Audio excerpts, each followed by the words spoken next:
Welcome to Ielts listening test. Please do subscribe our YouTube channel, like the video and click on the bell icon for daily listening videos. Share your listening band score in the comments section below at the end of the test. Section 1. You will hear a woman who works in a furniture store taking a telephone order from a man. First, you have some time to look at questions 1 to 5. Pause the recording for 30 seconds.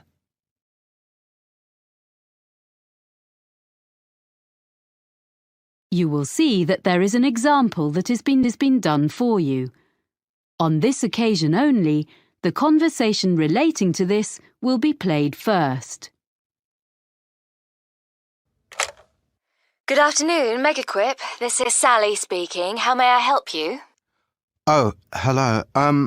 I'd like to order some items from your catalogue. Yes, are you an existing customer? No, I've only just moved here from South Africa, but I picked up your winter catalogue in the city centre yesterday. Fine. The winter catalogue is our current one. As you're a new customer, I need to take a few details from you.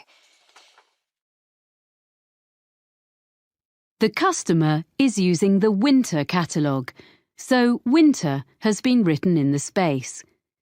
Now we shall begin. You should answer the questions as you listen, because you will not hear the recording a second time. Listen carefully and answer questions 1 to 5.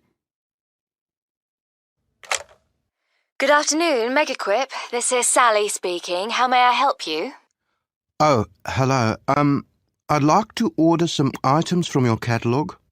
Yes, are you an existing customer? No, I've only just moved here from South Africa, but I picked up your winter catalogue in the city centre yesterday.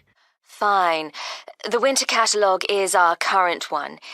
As you're a new customer, I need to take a few details from you. Sure. Your name is? Oscar Greening. That's Oscar with a K. Oskar? Yes. Greening. And your address? York Terrace. Here in the city? Yes. What number? It's a flat, number 52C. C. Got that. And would that be the same address for delivery? No, actually, I'm out all day, but my neighbour can take delivery at number 5 York Avenue. It's just round the corner. Okay, fine. Number 5. I've got that. And will you be paying by debit card or credit card? Well, I don't have any cards yet. I'll have some shortly, but I want these things this week, if possible.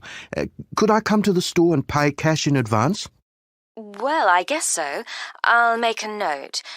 I'm afraid that payment method doesn't entitle you to a discount. No, I didn't expect one for that. But what about my address?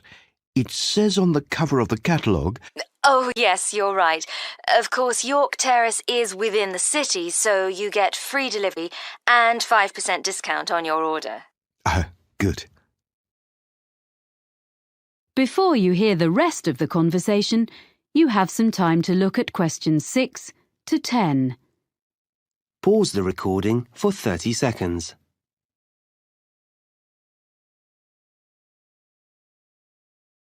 Now listen and answer questions 6 to 10.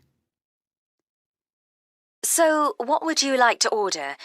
You have our current catalogue, you say? Yes, I need 3 things for the room where I study. My office, I guess. The most urgent is a desk lamp. Is your catalogue number 664 in stock? 664? That's, not home office. It's in the living section of the catalogue. It is. I want a small one that clips onto the edge of the desk. Yes, no problem. In which colour? I'd like the greyish-coloured one, please. Oh, you mean the shade we call slate? Yes, it's a nice colour. And I wondered, could I get that when I come in to pay, rather than waiting for delivery? I really need to be able to read at night, and the lights in this flat are useless.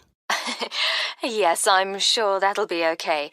I'll note down that customer will collect. What else did you want? Well, I need a chair which gives good support when I'm using my computer. I saw one in your home office section, and I think it would suit me. It's on page 45, item number 129. Yes? And it's fully adjustable, isn't it? Let me see. Height, yes. Back, yes. I'm not sure about the arms, though. Oh, that could be a problem. I'm very tall. What about 131 on the same page? That has adjustable arms, seat, everything. But can I get that in the same colour? I mean, the green, like the one it shows. Oh, they all come in the full range of colours. OK. So I'll go for 131 in green then. I think you'll like that. My brother's very tall and he uses one. We can make sure there's one on the delivery van to you early next week. Oh, good. Thanks. And so, lastly, I need a filing cabinet for my documents. A little filing cabinet with 2 drawers. OK, 2 drawers. Do you want the ordinary one or the lockable one? It's an extra £20. Sorry, what's that? You can have it with a lock, which is more secure. Oh, yes, please. OK, so that's number 153. It doesn't by any chance come in slate, does it? Well, it's similar, but the commercial office furniture doesn't come in so many shades. So it's grey? That's right. Fine, that'll do. Now, about delivery, the 2 items will probably come at different times, as we have the chair in stock here, so our van will bring it, as I said. The filing cabinet will be coming direct from London, so today's the 29th of September, say not more than 4 days. That'll be delivered on or before the 3rd of October. You'll have them both within 4 days. That's fine. I'll drop in tomorrow morning to pay and get the lamp. Thanks for all your help. Thank you for your order. Let me know if we can do anything else for you. Thank you. I will. Bye. Bye. That is the end of section 1. You now have half a minute to check your answers. Pause the recording for 30 seconds.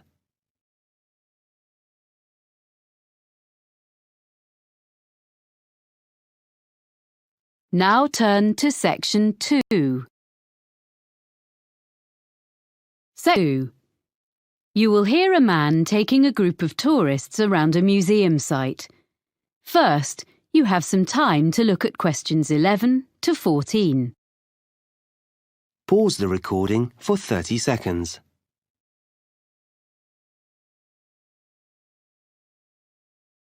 Now listen carefully and answer questions 11 to 14.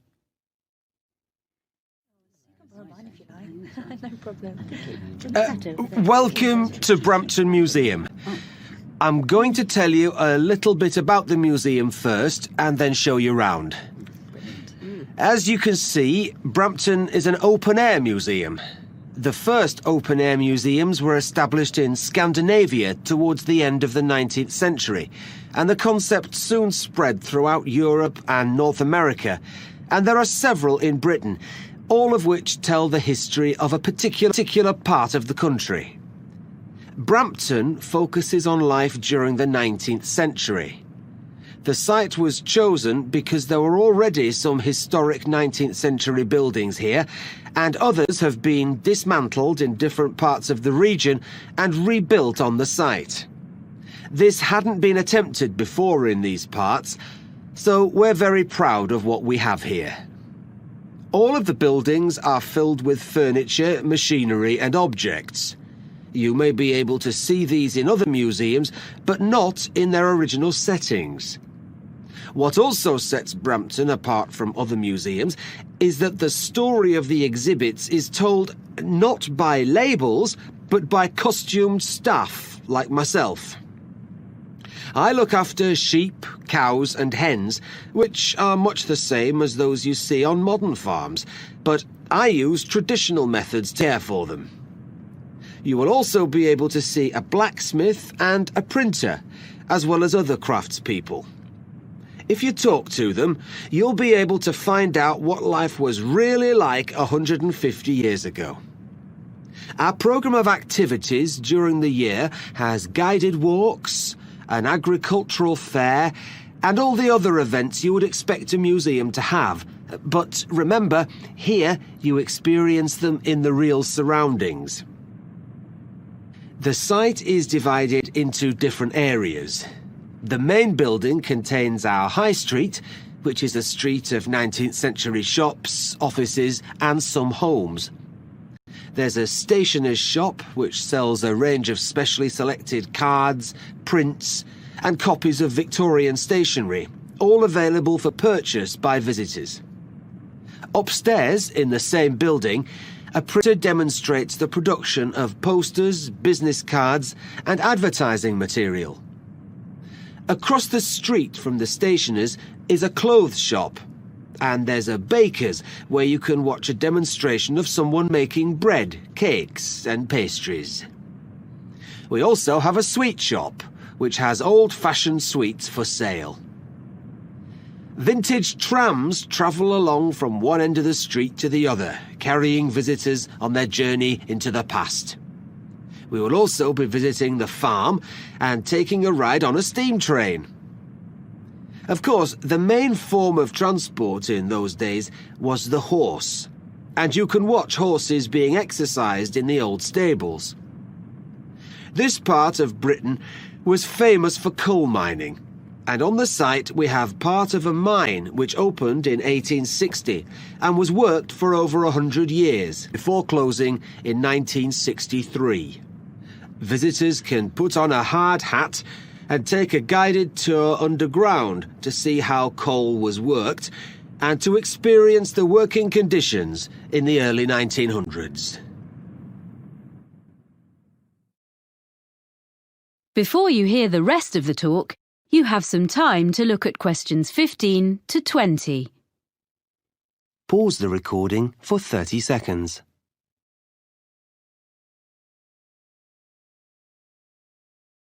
Now listen and answer questions 15 to 20.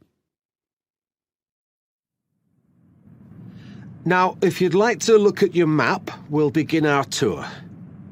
The site is a bit like a circle, with the railway going round the edge. You can see where we are now by the entrance, and we're going to start by walking to the High Street. We'll go to the crossroads in the middle of the map and go straight on, making our way between two buildings on either side of the path.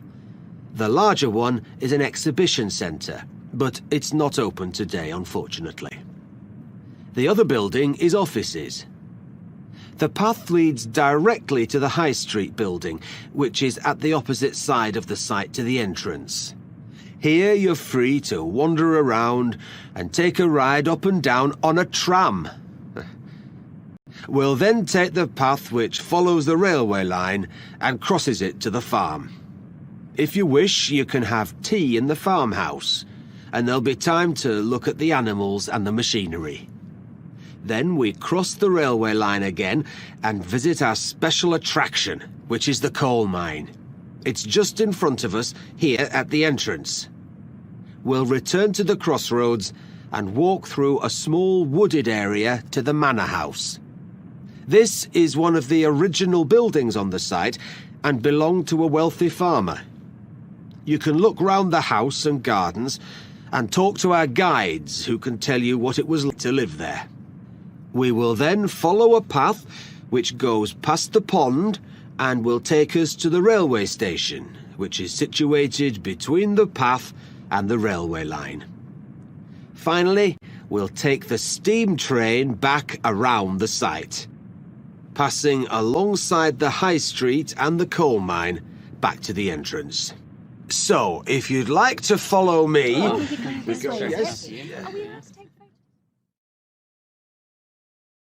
That is the end of section 2. You now have half a minute to check your answers. Pause the recording for 30 seconds.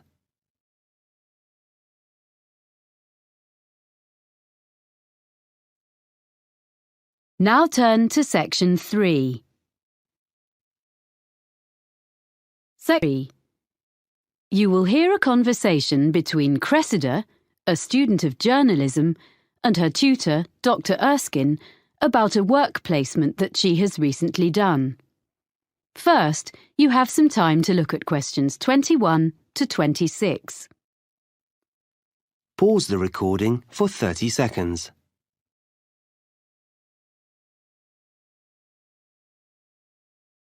Now listen carefully and answer questions 21 to 26. Well, Cressida, that was an interesting presentation you gave yesterday on your placement at the TV News Centre. Thank you, Dr. Erskine. I did work hard on it. Yes, and you did entertain the class. They enjoyed your humour, but you informed them too. But I felt there was a bit of a backstory. You know, something you weren't telling us. So how was it really? Yeah, well, I learned a lot, as I said. Mm-hmm. But I think some of the lessons weren't ones I wanted to share with the whole group. Ah. I mean, my expectations about what it would be like were too high. I'd been fantasising a bit about what I'd be doing. I mean, it all worked out okay in the end. But I got off to a bad start. Yes, I heard something similar from the producer, Ainsley Webb, who assessed your performance. He was quite negative about some of the things you did and your initial attitude, I'm afraid. Would you like to give me your version? I didn't prepare properly is the main thing. On my first morning, I hadn't checked my commuting route properly. And I didn't notice that it says the buses don't start till 6. I had to run all the way to the studio, but I was still late, and I looked a mess. Well, better at this stage of your career than later. To be honest, I made the same kind of mistakes when I was your age. But anyway, as I say, I think the presentation yesterday went extremely well, and I will bear that in mind when I grade your work experience overall. Thank you for being so understanding. Right. Now, have you completed your diary of what you did there? Professor Jenkins hasn't received it, he says. Yes, I have finished it, but I wanted to just tidy it up a bit. Some of it was written in a bit of a hurry. I'll email it to him this afternoon. OK, but I'm afraid he says this will have to be the last time you submit late. Journalism is all about deadlines, and if you can't manage them on your course, he can't give you a diploma saying you're competent, can he? Oh, yes, I'll do it straight after this. I didn't realise. Well, he can be a bit abrupt if he's kept waiting. It's the one thing he really doesn't like. Ooh. I'm sure everything is going to be fine. You're getting very good grades on your work, so as long as you remember that. Yes. Now, did you manage OK generally, do you think? Yeah, OK, I think. Well, it took a while to get to grips with all the equipment.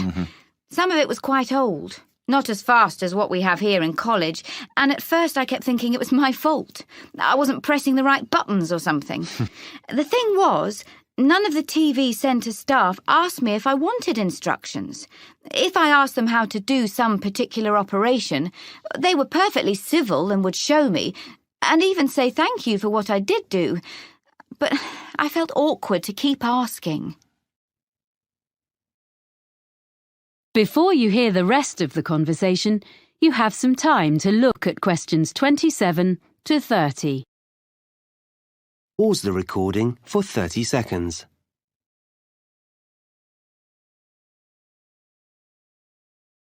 Now listen and answer questions 27 to 30.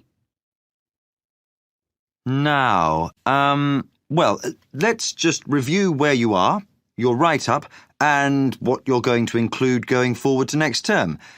First of all, did you eventually feel you were given enough to do? the first couple of days were manic. The production team was short of staff, and I was rushing all over the building, taking messages to various people and fetching things. Of course, I didn't know my way around, so I kept ending up in some storeroom or somewhere instead of the studio I was meant to be in. Oh. Or I mistook some important visitor for a colleague because I didn't know who anyone was. Then, after that, things sort of calmed down. So sometimes I was hanging about until someone decided to give me a chore. But I had a piece of luck at the end of the week, because they got a new bit of equipment which was the same as we have in the editing suite here, and I knew how to use it, which none of them did. So that gave me a bit of status. Unfortunately, it meant I spent the next 3 days stuck in the editing suite. But by the end, I'd shown I wasn't just a silly student. So then, when the senior reporter needed someone to go out with him when he went to interview a junior minister, I got to go along, because he knew I could handle the technical side. Well, that's good. Yes. Well, I know I need to learn from my mistakes. I mean, basically, I need to think more about forward planning. But on the other hand, I feel much more confident now. I did survive. I didn't ruin anything. I did actually make a contribution, according to the producer. One thing I want to take forward to my final assignment, though, is some reflections on ethics. Yes? I had a bit of an argument with one of the senior presenters. He was editing part of an interview, and he just changed something someone said. When I questioned him, he just snubbed me. And I mean, this wasn't some public relations expert or government professional spokesperson. It was like a member of the public. But he said, oh, they never remember what they said anyway. You want to develop this into part of your final assignment? It would be a very positive line. I can give you some references. Oh, thanks. That would be great. That is the end of section 3. You now have half a minute to check your answers. Pause the recording for 30 seconds.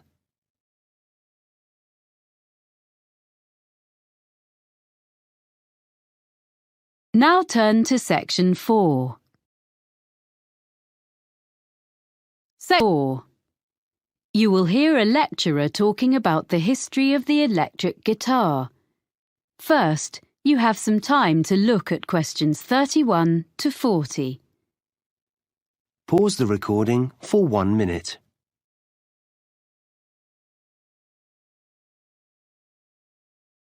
Now listen carefully and answer questions 31 to 40.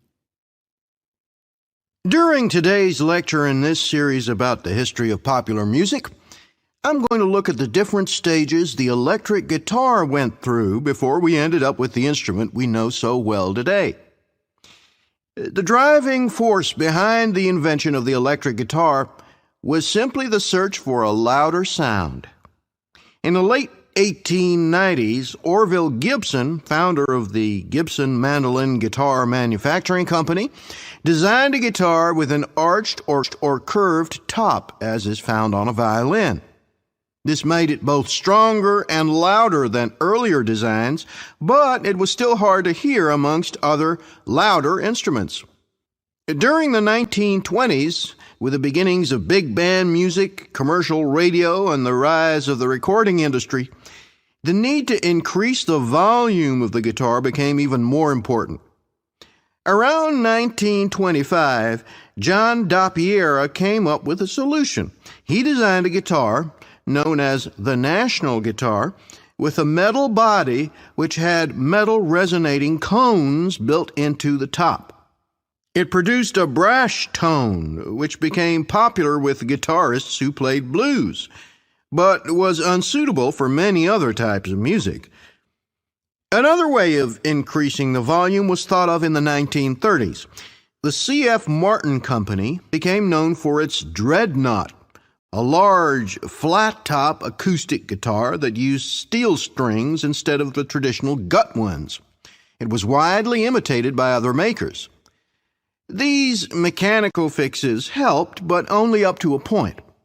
So guitarists began to look at the possibilities offered by the new field of electronic amplification. What guitar players needed was a way to separate the guitar's sound and boost it in isolation from the rest of a band or the surroundings. Guitar makers and players began experimenting with electrical pickups, which are the main means of amplification used today. The first successful one was invented in 1931 by George Beecham. He introduced to the market a guitar known as the frying pan because the playing area consisted of a small round disc. The guitar was hollow and was made of aluminum and steel. He amplified the sound by using a pair of horseshoe-shaped magnets. It was the first commercially successful electric guitar. So by the mid-1930s, an entirely new kind of sound was born. Yet along with its benefits, the new technology brought problems. The traditional hollow body of a guitar caused distortion and feedback when combined with electromagnetic pickups. Musicians and manufacturers realized that a new kind of guitar should be designed from scratch with amplification in mind. In 1935, Adolf Rickenbacker produced a guitar which took his name, the Rickenbacker Electro-Spanish. It was the first guitar produced in plastic, which because of its weight, vibrated less readily than wood. It eliminated the problems of earlier versions which were plagued by acoustic feedback. The Electro-Spanish had its own problems, however, because it was very heavy, smaller than other guitars of the period, and was quite awkward to play. Developments continued, and in 1941, Les Paul made a guitar which he called the Log, and true to its name, it was totally solid. All previous guitars had been hollow or partly hollow. It looked slightly strange, but the next step had been made towards the modern electric guitar. The first guitar successfully produced in large numbers was made in 1950 by Leo Fender. His Spanish-style electric guitar, known as a Fender Broadcaster, had a bolt-on neck. It was initially criticized by competitors as being very simple and lacking in craftsmanship. Yet it was immediately successful and was particularly suited to mass production, spurring other guitar companies to follow Fender's lead. In 1951, Leo Fender revolutionized the music world yet again when he produced an electric bass guitar. This was the first commercially successful bass model to be played like a guitar. It was easier for players to hit an exact note. That's why it was called the Precision. Although there had already been electric stand-up basses, this was much more portable. It is now standard in the lineup of any rock band, and some historians suggest that entire genres of music, such as reggae and funk, could not exist without it. In 1952, the Gibson Company became Fender's first major competitor when Ted McCarty created the Gibson Les Paul guitar. It was distinctive because it was colored gold. The reason for this was to disguise the fact that it was made from two different kinds of wood. In 1954, Leo Fender responded to this successful instrument by introducing the Fender Stratocaster. It is easily identified by its double cutaway design and 3 pickups. This model may be the most influential electric guitar ever produced. The modern guitar as we know it was here to stay. That is the end of section 4. You now have half a minute to check your answers. Pause the recording for 30 seconds.